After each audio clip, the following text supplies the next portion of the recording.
comme chaque mercredi, on retrouve les produits de bourse en partenariat avec Unicredit. Pour nous accompagner ce matin, Mathieu Driol. Bonjour Mathieu. Bonjour Roselyne. Vous êtes, on le rappelle, analyste senior chez Day by Day. Alors avant d'évoquer une valeur et son produit boursier associé, on va faire ensemble un point technique sur le CAC. L'indice qui a rebondi hier, plus 0,79% à 6476 points. Le CAC qui tient la baraque dans un contexte inflationniste et de durcissement monétaire anxiogène. Oui, des indices européens, grosso modo, qui résistent quand même bien aux turbulences boursières américaines.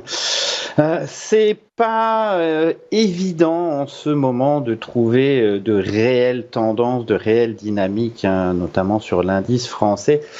Bon, les investisseurs, à quelques heures du discours de la Fed, sont prudents, ils évitent de prendre des positions trop tranchées.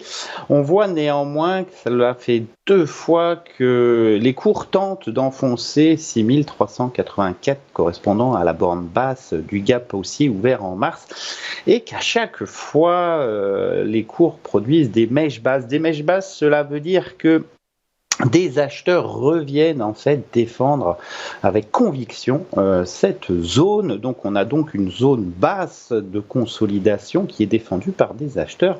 Cela pourrait très bien permettre une phase de reprise haussière vers le haut de l'intervalle de consolidation entre 6745 et 6830. Ça sera confirmé par le débordement du dernier sommet descendant à 6601.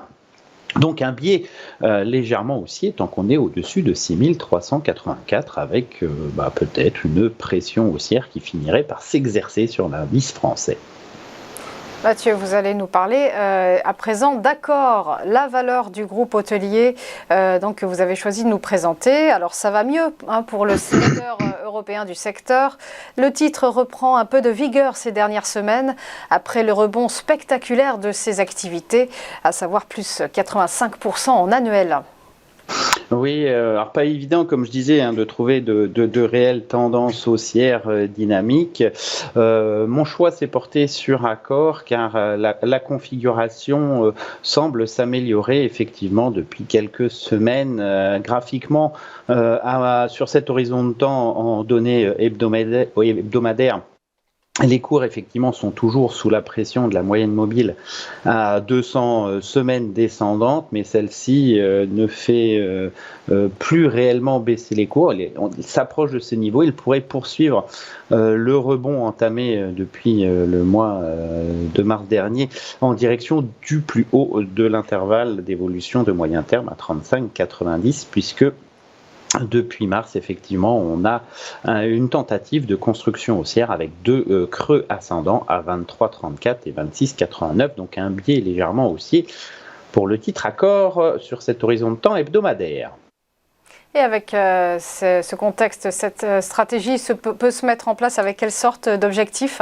Eh bien, il faut basculer effectivement sur cet horizon de temps graphique quotidien et on voit mieux en fait la qualité du rebond fourni depuis mars dernier sur le titre Accor où on a dernièrement effectué une polarité sur 29,60. Une polarité, c'est lorsqu'un précédent sommet ici de fin mars à 29,60 effectivement devient support. Lorsqu'on a ce type de configuration, on a effectivement de fortes convictions sur la mise en place d'une tendance, d'autant plus que les rebonds haussiers ont à chaque fois été renforcés par l'ouverture de gap ici haussier.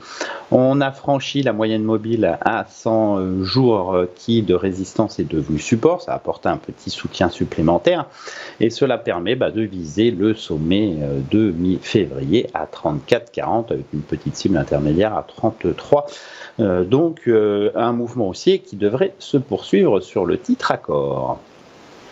Et donc Mathieu, quel produit de bourse associé à votre scénario ?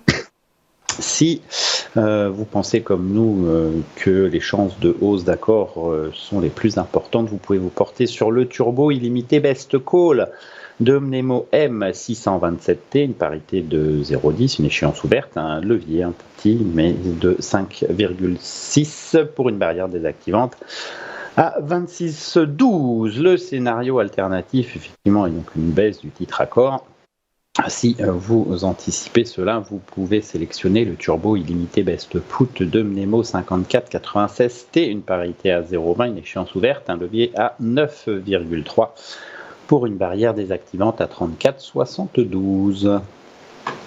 Merci beaucoup Mathieu Driol. On le rappelle, vous êtes analyste senior chez Day by Day. C'était les produits de bourse donc en partenariat avec Unicredit. Précision, ces produits étant très spéculatifs, l'AMF les classe catégorie 7. Ils sont donc destinés aux investisseurs aguerris. À mercredi prochain pour de nouveaux produits de bourse.